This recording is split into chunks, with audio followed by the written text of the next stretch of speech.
Welcome, everyone. This is Up Your Rank FPL. We are your hosts. I'm AC. That's Bri bringing you another double Game Week 19 review, Game Week 20 preview.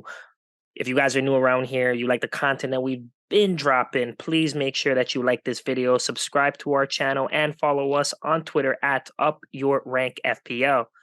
Bri, my guy, Wagwan. We're still in the middle of a game week. Talk to me. Hey man, this game week is seeming long as hell, bruh. I cannot believe it. Some exciting games, some boring games, but game week's kind of been a mixed bag. Game week's been a big mixed bag. Um, I'm a little bit I don't want to say saddened, but the state of my team is really a point of disappointment for me. It's When you tough. say my team, I'm never sure if you're talking about the Blues or if you're talking about your FPL team. You know, You're talking about both.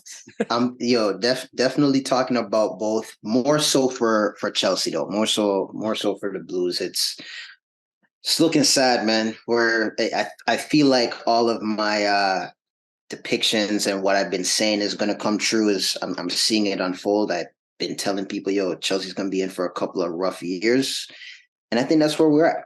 I think that's what we're going to be seeing happening right here. How about you, man? How you feel about the game week? How you feeling?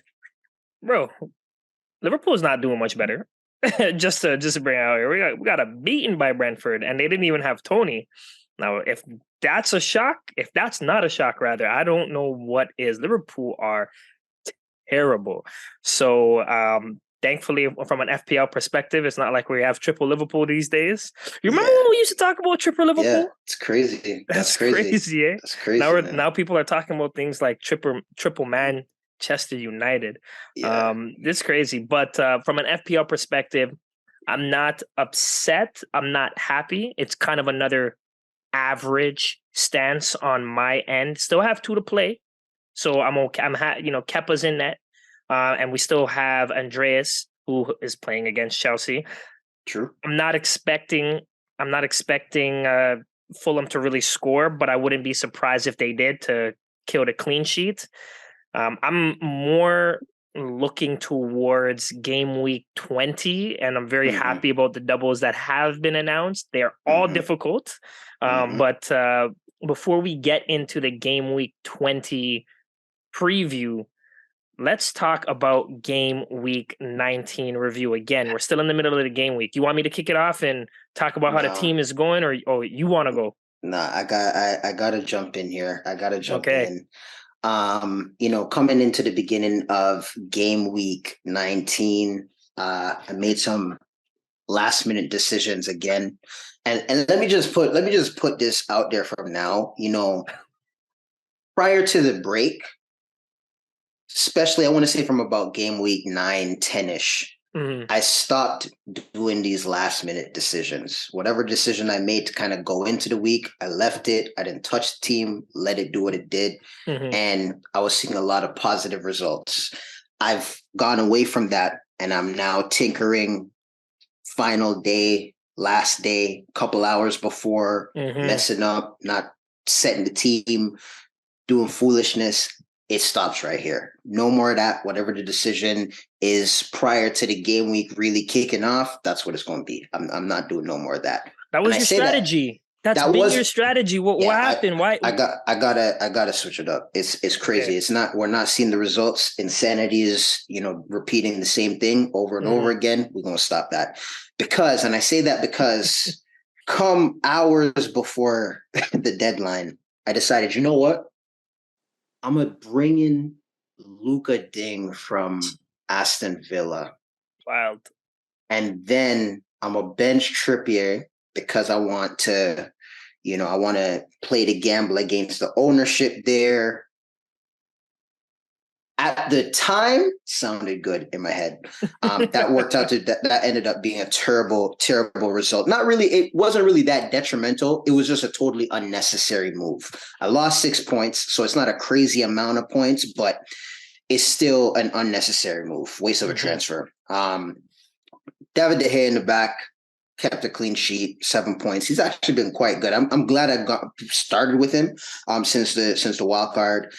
Cancelo, again, man, if it wasn't for the double, I would be shipping him out of my team. I am so done with this dude. I don't know what's gone on. And we've seen Pep do this year after year. He just changes his mind on someone and says, you know what, you ain't the guy no more. So Cancelo, 1-pointer. Gabriel got the clean sheet for the Arsenal versus Newcastle game. Martinelli did nothing. Kevin De Bruyne did nothing. Andreas did nothing. Marcus Rashford looked good. I thought he looked pretty good during the game. Did his thing, took home 8 points. Erling Haaland, a blank, a very, unrecognizable blank from Haaland.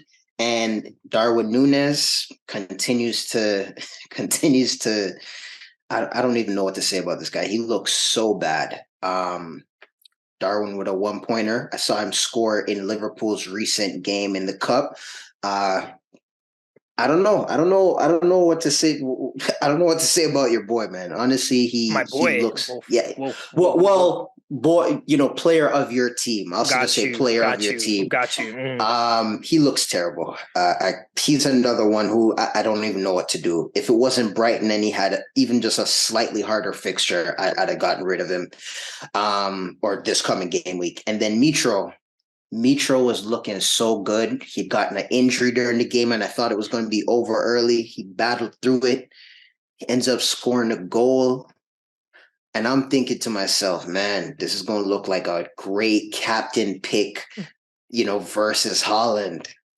Only for a absolutely nothing play. People were tripping Mitro all game.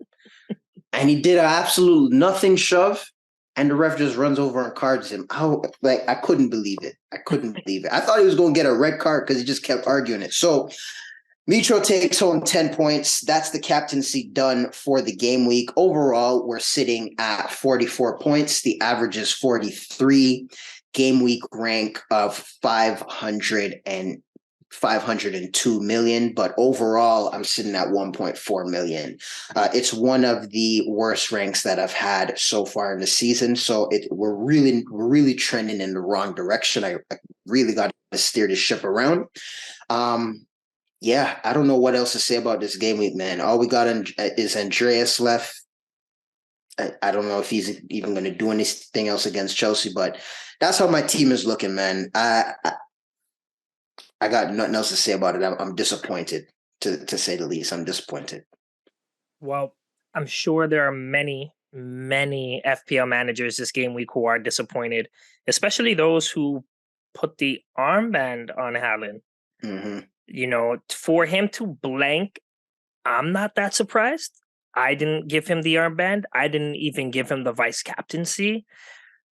I was banking on Chelsea keeping City at bay. I do know that Chelsea, a lot of the games have been like 1-0 versus Chelsea, City in most competitions.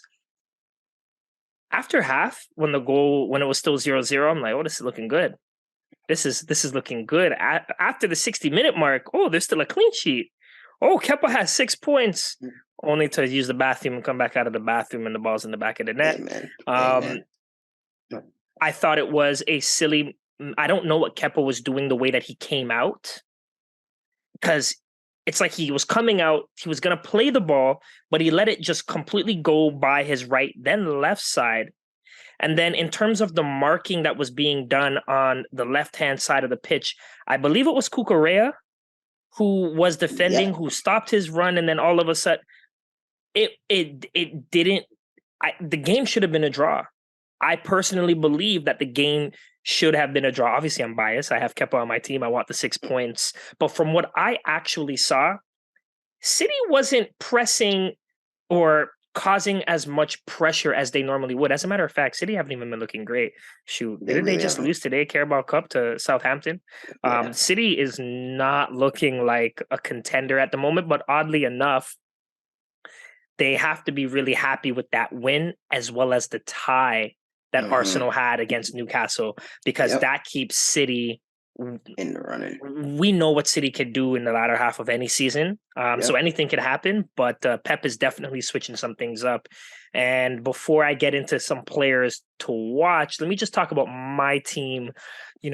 With Kepa in the back, I'm very happy that he still has one more to play in this game week. I'm hoping that he could shut down Fulham.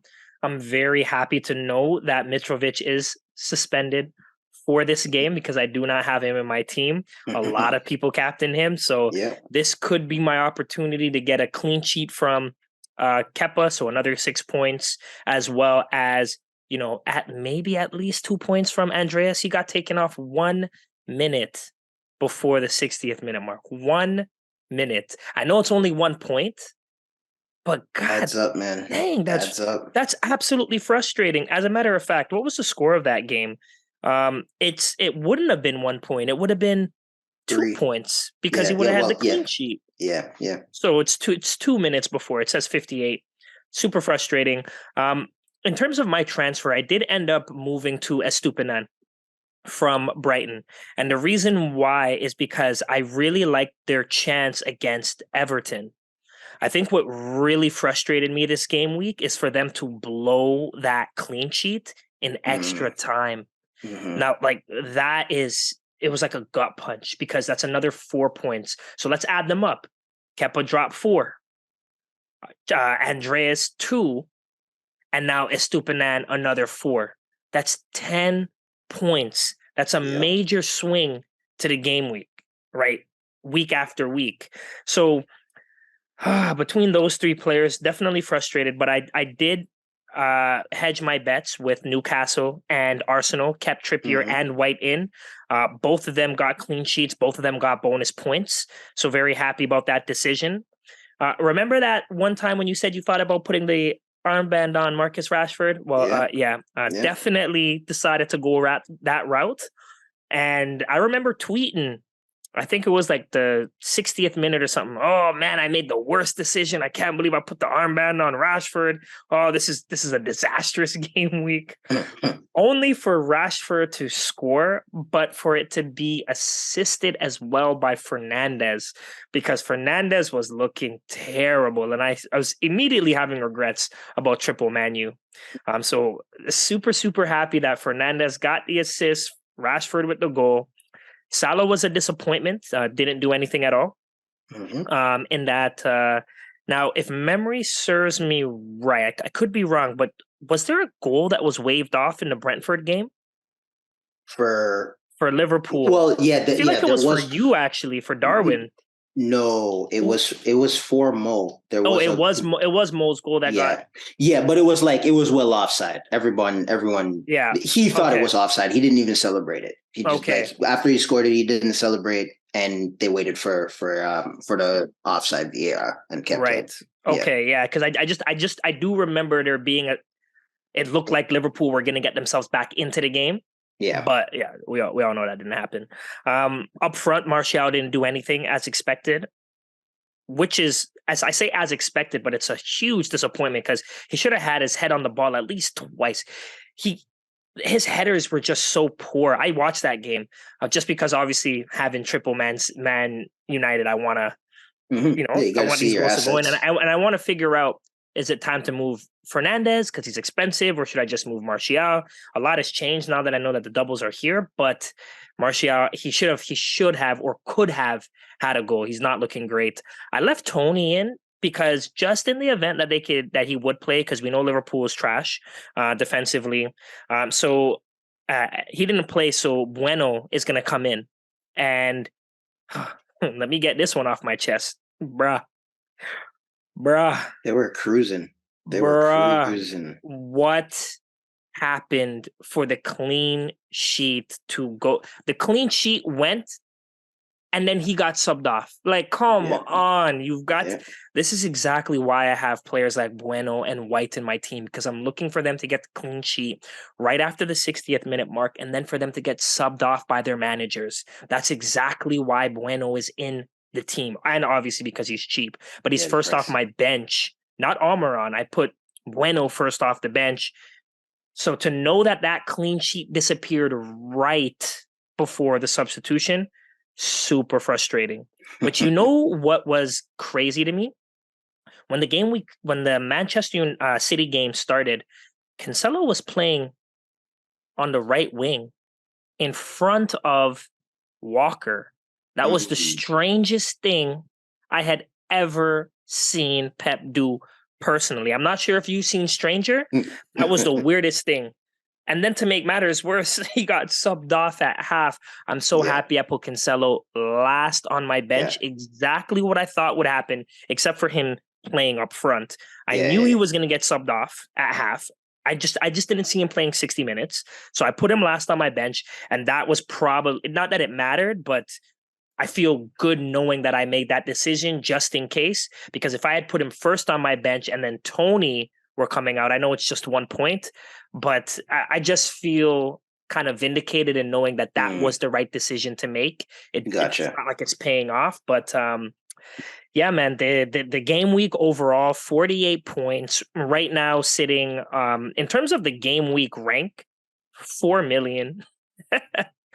4 million in the game week rank. Overall rank right now, it's currently a red arrow sitting at about 1.04 million. So it's not looking great. The mini league actions, I'm in second in one of my other mini leagues, 17th in our mini league with all of those managers. I'm not too sure what I got to do to play different. I'm hoping that this double really kind of shapes things. Question for you. Yep. What was the most frustrating thing or the biggest disappointment for the game week, even though it's not done?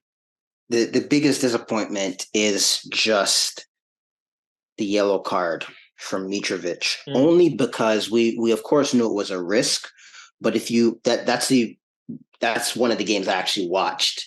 And if you watch the game, Mitro was getting kicked all over the pitch. He was getting fouled constantly.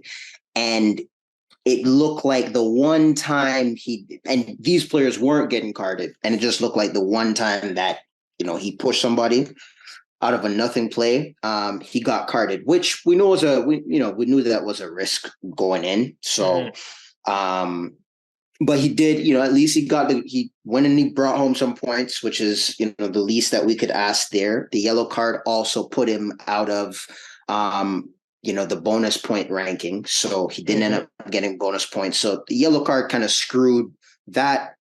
We lost a ton of points just from the bonus. And then with how poorly Chelsea is playing, I really do think that he would have came and got a brace against Chelsea. I really do. They look quite poor defensively. So that's probably the one that I would highlight. I'm not really going to say anything about Luka Ding. That was my bad. He shouldn't have been in the team anyways.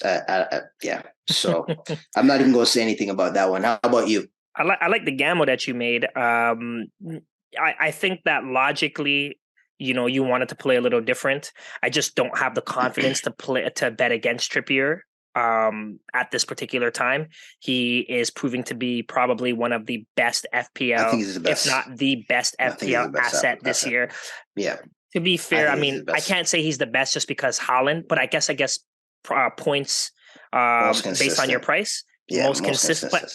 Haaland's only blanked twice now, maybe three times. 3 times, yeah. Right. I think Trippier has blanked twice. It's tough between the two of them. I think they're a staple in everybody's team, and you just kind of have to go with them. Yeah.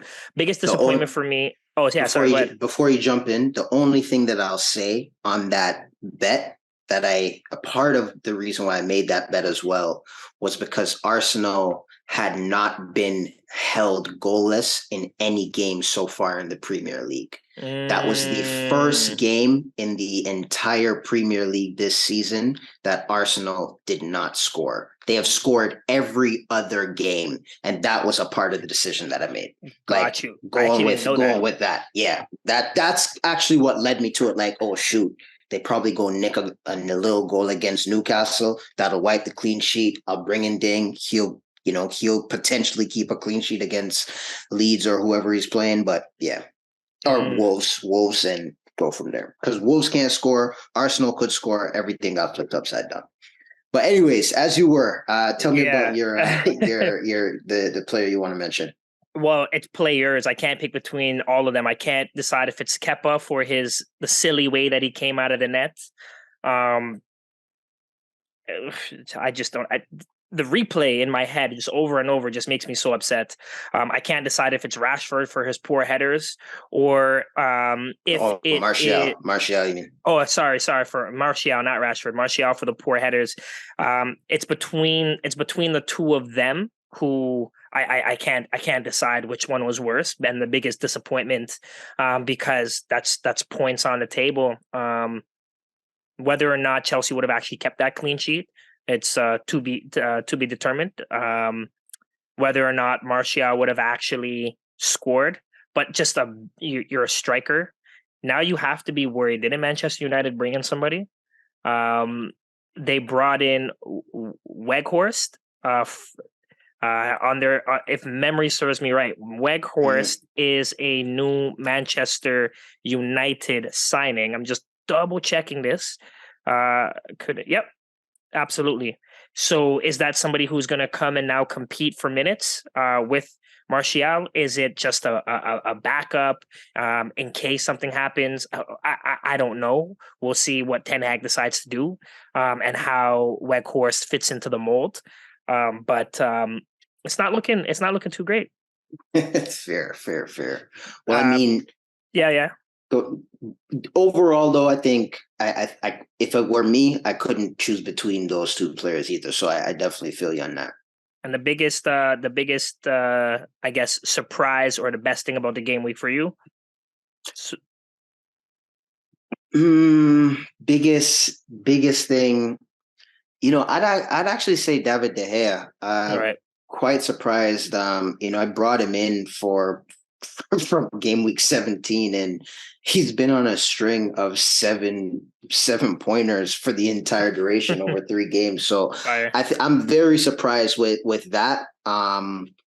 Granted, we brought him in for these 3 fixtures, so he delivered as we wanted, but I was expecting at least one goal conceded within this time frame, and as he had already gotten 2, I figured, he probably going to leak us off one against Bournemouth, but hey, kept the clean sheet, so he's probably the biggest positive in my team right now. Okay, I'm liking it. If I were to answer that same question, I'm going to have to either say the Manchester United connection between Fernandes and Rashford for the assisting goal, because the way that they were playing, it just didn't look like they were going to get on the score sheet, and I was sweating. Or alternatively, just making that bet against Newcastle and Arsenal and saying, this is going to be a draw. Something in my bones, I said, this is going to be a draw. That's why Almiron is second on my bench, because I didn't think he was going to get on the score sheet. So between the clean sheets there, very happy about that. Nice. Otherwise, nothing else. Yeah, fair. All right. Well, I mean, let's jump into game week 20. How are you looking to set up for the game week? What are you thinking in terms of transfers? Talk to us a little bit about that. What do you think thinking for game week 20? Yeah, so this is tough, knowing that the doubles are now here. So when you're looking at game week 20, we know that Manchester United have a double. They're facing City and they're facing Crystal. City also have a double. They're facing, obviously, United, and they're facing Tottenham. Tottenham has the double. They're facing Arsenal and, of course, City. These are tough. And then, obviously, Crystal Palace has the double because they're facing Chelsea as well as United. I'm not liking any of the doubles. I'm not sure about you, but these are all tough games. They're all table deciding games. Like, a lot can change depending on the victories or the draws or obviously the losses this particular game week. A lot of teams have a lot to play for. That game against that Arsenal game is going to be very, very telling. I don't think that Tottenham is going to win that game, but Arsenal cannot afford to drop points in that game, because if City beat United and beat Tottenham, the league title race is right back on, and people are going to be on the edge of their seats. I feel as though City have a lot to play for, and because City have a lot to play for, I think they're going to double down on their defense. I don't think they're going to want to concede. They just conceded 2 goals to Southampton in the Carabao Cup. I'm actually looking at somebody like Stones to be brought into my team for the double. Now, I don't think I want to keep Cancelo. I don't want to keep Cancelo because Cancelo played the entire game today. Right back.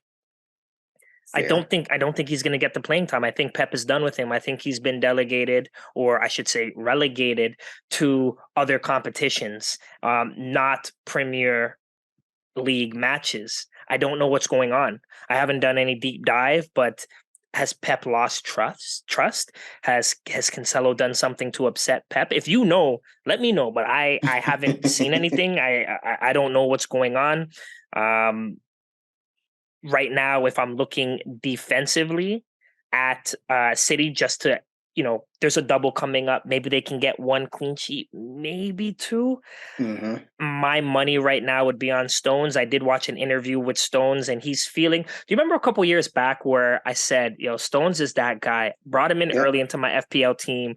I was riding him, and he did not disappoint. And then obviously managers caught on, and I feel like that's happening again.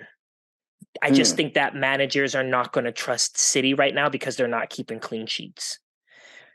I think that City, again, have a lot to play for, and it starts by not conceding. They're not scoring as many goals as they normally would. To win games, you have to win on the defensive end. Keep the clean sheet. Win by 1. That's all you need. I think I may transfer out Cancelo. It sounds crazy, but I think I have 2 transfers, by the way, going into this game week. Okay. And I think I'm thinking about transferring out a Cancelo to Stones. I'm also thinking about transferring out Martial, but because of the double, even if he shows up in 2 of them, that's 4 points. I'm not expecting anything. I'm kind of thinking about holding the transfer as well and just making 1 transfer. And let me explain why. Because when I look at my team, let me just before you as you're pulling up your team, I do want to just give you a little bit of news that we've had come out in the last 4 hours. It's saying, so for City's most recent game, Joe Bray, one of the Manchester City news writers, said that John Stones misses out on the match day squad as he's not fully fit. What that means, I don't know. Could just be a resting. But there were people like Haaland on the bench. Like there were other big players there. Cancelo started in the game. Grealish started. Foden was there. So just something for you to keep an eye on, that he did miss out due to not being fully fit. So. Yeah, I didn't see the reason. I did see that he wasn't on the game sheet. I didn't look into the reason, so thanks for sharing that reason. Definitely something for me to consider before making any transfers. Is it possible that, again, he's being saved specifically because we need you during the Premier League? I'm not even risking putting you on the squad because we don't need you in the Carabao Cup. And you know what? We're out. So who cares? Yep. Very well could be it. So I'm definitely something for me to think about as I look at my team. And this is just where it gets a little difficult for me. I have Tony. I haven't followed up on the Tony news. Is Tony going to be fit for the next fixture against Bournemouth? I'm going to do exactly what I did. I'm putting him in the squad. If he doesn't play, he doesn't play. He gets substituted. Okay. But it does leave me again with a bit of a benching headache, because right now, as it's kind of set up, because I haven't even set my team up. Right now, I have Kepa in goal against Crystal, but I'm debating between Ward because they're facing Nottingham Forest. Yeah. So, I'll kind of figure out what I want to do. Ben White against Tottenham. Okay. Tottenham do have the double. A lot of people are going to put the armband on Kane. So I'm not 100% sure what to do. I could bring in Bueno And if I have Bueno, it would be him instead of White. But West Ham, they're the type of team that can come out of nowhere and just score one goal, still lose the game, kill your clean sheet. Right. Yep. So I'm not West Ham special right there. Exactly. So I'm not too sure what to do there. Cancelo, like I said, might want to get rid of him. Trippier staying. Salah is going to be in the midfield. I have to keep Fernandez now because of the double. I have to keep Rashford because that was always the plan. Andreas against Newcastle, I'm not liking it. And Almiron against Fulham, I will do that because I have no Fulham defenders and no Fulham goalkeeper, so I don't care. Cool. Haaland up front with the double, definitely playing him. But then Martial again with the double. Who do I play Tony for? I guess I would move Tony and in for Andreas. Is kind of what I'm thinking. Gotcha. And if Tony doesn't play, then Andreas comes in. But I don't want Andreas to do anything. Not that he does for most of the games, because I can't afford him to kill Trippier's clean sheet. Right? I'm not liking a lot of the possible players to bring in. I did think about bringing in Nketiah for Martial before the double was announced. Okay. I have no Tottenham defenders, so I don't care what the score of that game is, because Nketiah is looking good, just like you said he would. So right now I'm pretty stuck, and because I'm stuck, if I only make that one transfer, knowing today that Cancelo played the full game, I don't think he's playing United and Tottenham. I would rather bring in a City defender who I think is going to play both games. Pep, it's not like he subs his defenders off that much. Yeah. So I'm going to have to follow up on that Stones news. But I think I would move Cancelo out, free up some cash, bring in a cheaper defender who has the double on City, and then kind of go from there. And the reason why I say that is because Tottenham, they're the type of team that, man, they'll come out and they won't score goals on every team for whatever reason. They're up and down. And I do see City possibly keeping that clean sheet against Tottenham, regardless of all the Harry Kane captainers. And regardless of anybody who's going to try to tell me to bring in Son after what had happened in the previous game week. No. And again, no. That's where I am. I feel like I'm in a difficult situation. I'm keeping Estupiñán definitely on the bench. But then again, even though he's facing Liverpool don't seem to be able to find the back of the net. So is playing Estupiñán probably an option? So because I feel like I have a benching headache, because I'm not liking too many of the fixtures, what if I just use one transfer and then go into game week 21 with two transfers again? That's my line of thinking. What do you think about that? Well, before that, I want to make sure we get it. Who is your captaincy on? Oh, my apologies. So going into the game week, my captaincy is 100% on Haaland. Haaland versus United and Tottenham. I have no defenders from either of those teams. I think Haaland gets frustrated when he doesn't score. And I think that he's going to want to score in that derby against Manchester United. And Tottenham, they're not great defensively. So I'm putting my armband on him. The vice captaincy, if I have to pick a player, it's probably going to go on Rashford. But because of the double, I don't think the vice captaincy is going to matter because I don't see Haaland sitting for 2 games. So captaincy on Haaland. Interesting. Very, very interesting. Some very interesting decisions there, but I like it. I see the headaches that you got. And honestly, my decisions aren't much easier. De Gea is going to be in the back. I'll start from the back. De Gea is going to be in the back. I actually originally had Ward there until the doubles were announced. Right. But I'm going to take a swing with De Gea versus City and Crystal. I just kind of I still do feel like Ward is going to keep a clean sheet, get 6 points. De Gea is going to concede in both of these games and get 4 points. I really have a feeling that that's how it's going to go. That's just in my gut. But he's going to start nonetheless. He has 180 minutes. Trippier is going to start as well against Fulham. And then the other defender who is locked into the team for sure is actually Luka Ding against Leeds at home. I'm going to go ahead and start Luka Ding. Mm-hmm. Now, that means that there are three and I'm only playing three at the back. So there are a potential of three defenders that I could play. Patterson is last on the bench. He's injured. Don't even want him to see the pitch, even if he wasn't for Everton. He's there just because of price, of course. And then it's between Cancelo or Gabriel. And this is where I have the headache, because I really want it to be Gabriel. I think Arsenal have a little bit more to play for. I'm actually a little bit fearful. I'm just fearful of Kane and how he likes to score against Tottenham. It's also Kane. Sorry, how Kane likes to score against Arsenal. Sorry. Derby, anything can happen, but I really do want to play Gabriel over Cancelo. But right now I have Cancelo in.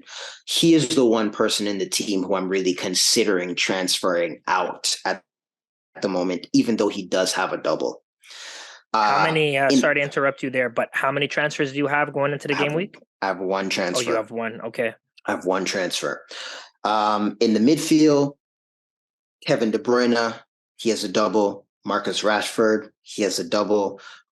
Martinelli against Tottenham. And then I have Almiron against Fulham as well. I'm going to start Almiron this week. Up front, it is Haaland with the double. The captaincy is also on Haaland right now, but I'm going to come back to that in a second. And Mitrovic versus Newcastle. And then I do have Darwin as well. Now, with this one transfer, the two players that I'm really considering moved, like actually getting out, is either Cancelo or Darwin. Problem with Darwin is that out of all the fixtures on paper, he has one of the easier fixtures this week. If I were to move Darwin, I would actually be moving him out for Mbeumo from Brentford. That would be my move. Free up a ton of cash. Depending on what happens to Tony, if Tony is out, Mbeumo is going to be playing. He is actually the player I'm looking at currently. And then from like a fixture standpoint, Brentford play Bournemouth at home, Leeds away, then Southampton at home in their next three. And that's really where I'm looking at from like a transfer standpoint. Darwin is like number one on the list that I would love to get out of the team, especially with the form he's in.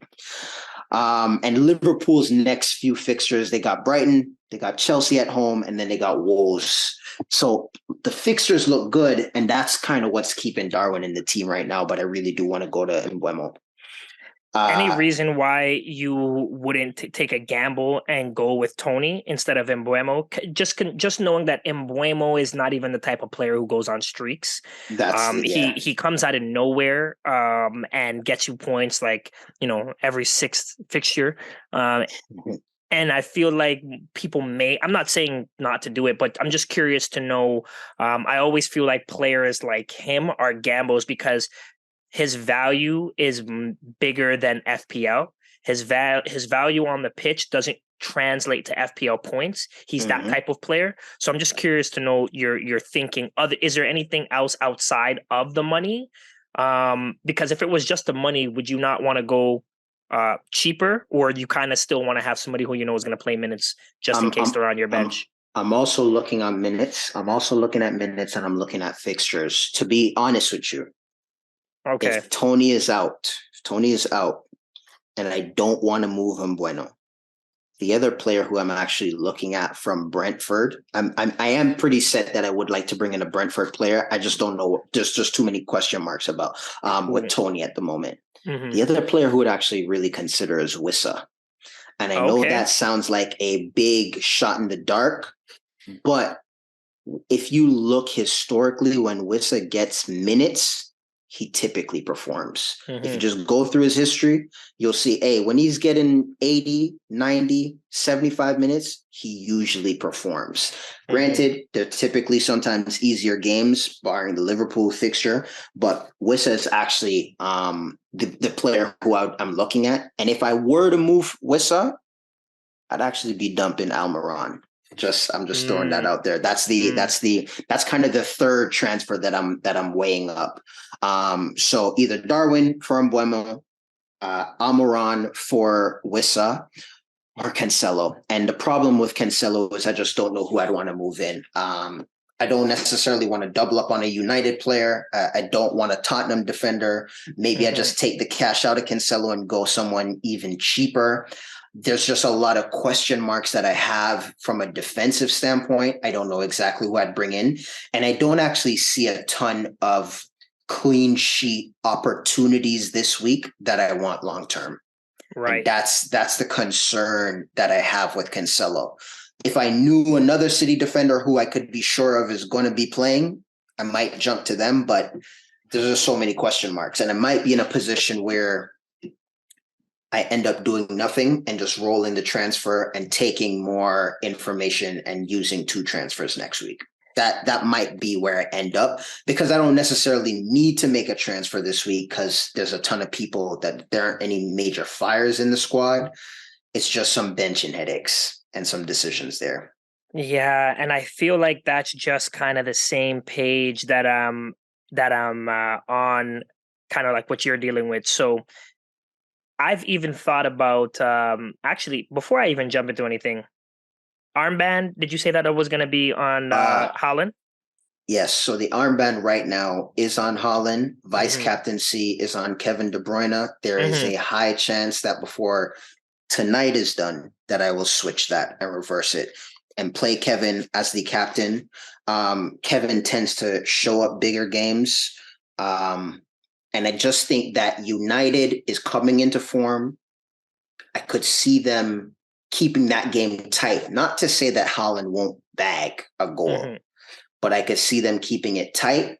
Tottenham is the game where I'm more concerned about, because Tottenham look a little bit, softer defensively. So it's a toss-up between those two, but I might hedge my bets against Haaland. I hedged it this game week, won with Mitro. I might do the same this week and try and get back into the fray. I'm at that point in the season where, hey man, the rank is so hurt. I got to take some gambles, and that might be a swing I'll take. I hear you. I think that just knowing that the doubles are here, and because I feel like I'm trying to capitalize on the doubles while I can. Remember when after the restart, I said, you know what, I think Salah's going to be able to do something, and that's why I didn't go KDB, because the double is here for City, and I just feel like they have to do something. I also contemplated moving Salah for KDB. I don't think it's a great decision because Brighton, it's one fixture, and sometimes betting a double doesn't always mean more points. Yeah, it doesn't. Salah can come out of nowhere, score a brace against Brighton. But Liverpool, again, just isn't really that attacking threat this year. Would I want to kind of hedge my bet and say, let me take the double for KDB versus the single for Salah? Both players who are really expensive and who, to be frank, are both underperforming. Yeah, absolutely. Right. So do I want to waste a transfer on in that regard? He is somebody who I did forget to mention. I do like your thought process on rolling your transfer, because I think that when there have been so many games that have turned around in such a short time period, anything could happen. You kind of do want to go into the next game week with more information, and things are going to slow down. And maybe there are going to be some players who, once the fixtures swing again, it's like, you can get ahead of the crowd. And the way to get ahead of the crowd is by having that extra transfer and not having to take a hit. Yeah. It'll be interesting. I don't think I'm going to make a decision tonight, right after we're done recording this. I may. I don't know. It's so tough. Benching headaches, man. Benching headaches. Who do you think is going to be the biggest or have the most points scored this particular game week coming up? Game week 20.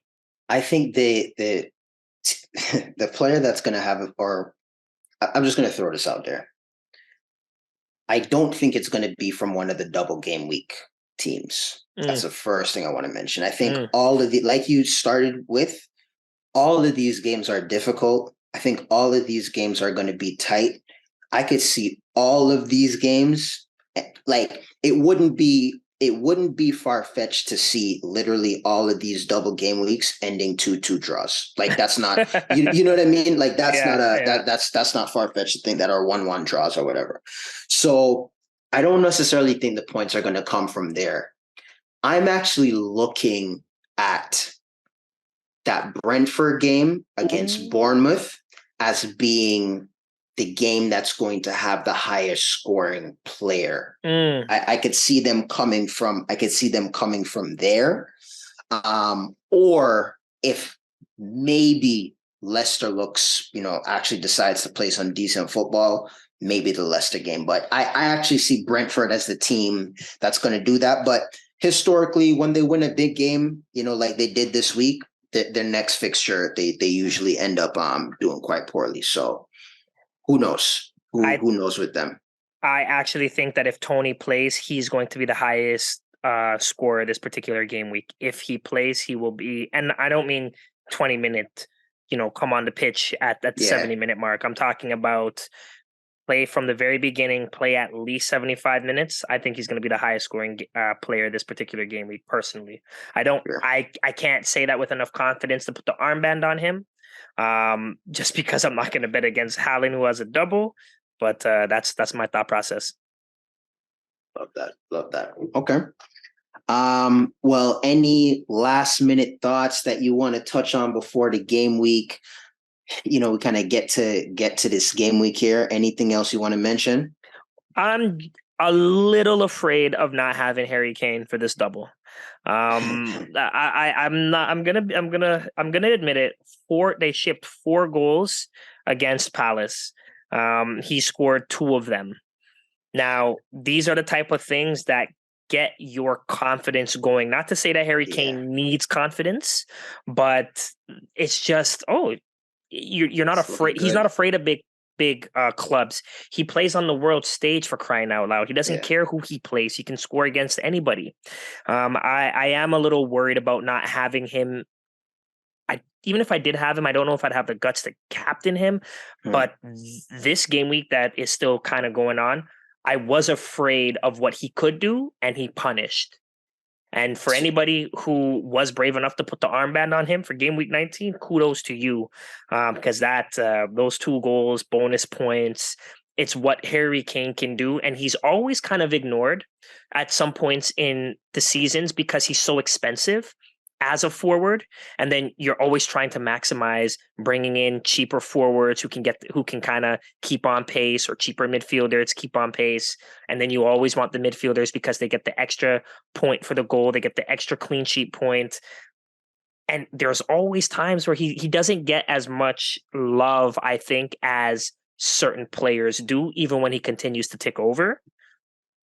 I'm a little worried about not having him, but I really hope he blanks in both games. It's funny you mentioned that. It was one of the spots I was looking at, because when I wildcarded in 17, I had Kane all season and took him out, of course, in the most recent wildcard. And it's just one of those things where he was ticking over nicely. He's continuing to.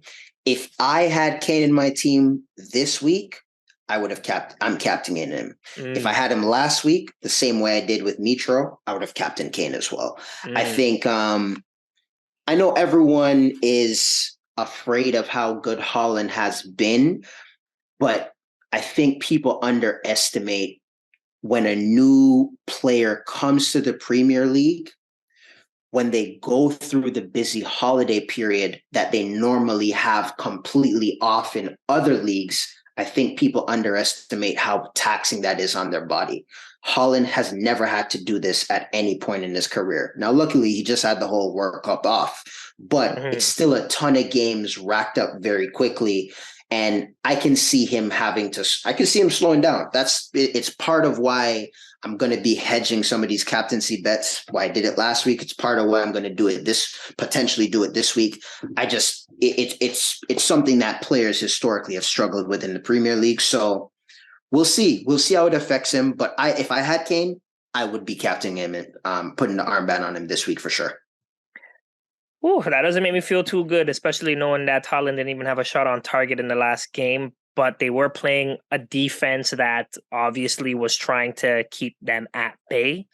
I'm still going to stick with Haaland as a captain, but I hear you. I'm pretty excited. I think that this is one of those game weeks where a lot can change. Because with these doubles, so many managers are bringing in different players. We really don't know where it's going to end up. The captaincy is going to make a big difference. I'm super excited, man. Super, super excited. You know what? Honestly, I just talked myself into it. The captaincy's been switched. The captaincy is on Kevin De Bruyne. Let's go. Listen, I basically taught. I was on the fence already, but I pretty much taught myself into it. And I'm not going to touch the team after this. This is how we're going. This is how we're going in. Kevin De Bruyne. You're not going to make a transfer? No, I'm probably not. Probably not. Well, no. If I do make a transfer, out of the three that we talked about, then potentially. But I'm keeping the team, relatively as is right now. Right. And maybe just roll the transfer over. So listen, man, it's going to be an exciting game week. We still got one more game to go, Chelsea versus Fulham. Hopefully the Blues can do something. I'd love them to keep a clean sheet for Kepa to bring home the points for you. And I'd just love for them to keep a clean sheet in general, to not have such a poor season. But honestly, guys, we appreciate your time. If you're new to the channel, or you're enjoying the content that we're putting out, please go ahead and smash that like button. You can also go ahead and subscribe to the channel. Make sure you turn your notification bell on. You can follow us on Twitter at UpYourRankFPL.